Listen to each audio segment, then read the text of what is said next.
গ্রামের এক কোণে এক দরিদ্র বৃদ্ধা মা একা থাকা। তার ছোট্ট কুঁড়েঘরের পাশে ছিল একটি শুকনো জমি, যেখানে কিছুই জন্মাত না।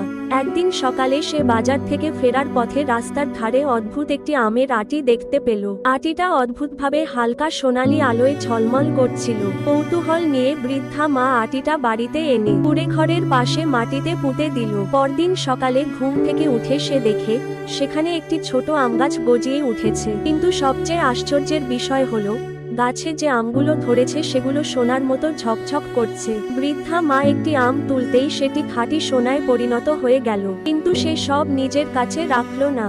সেই সোনার আম বিক্রি করে গ্রামের গরিব মানুষদের সাহায্য করতে লাগলো। খবর দ্রুত চারদিকে ছড়িয়ে পড়ল। এক রাতে দুই লোভী দুর্বৃত্ত চুপি চুপি এসে গাছটি কেটে নিয়ে পালিয়ে গেল। পরদিন সকালে বৃদ্ধা মা গাছ না দেখে ভেঙে পড়ল। কিন্তু ঠিক তখনই আশ্চর্য ঘটনা ঘটল। যেখানে গাছটি ছিল সেখান থেকে আবার একটি নতুন ছোট চারাগাছ বের হয়ে এল। কারণ জাদু গাছটি লোভীদের কাছে যায় না, শুধু ভালো মানুষের কাছেই ফিরে আসে। চ্যানেলটি সাবস্ক্রাইব করলে আপনিও এমন একটা জাদুর আম পাবেন।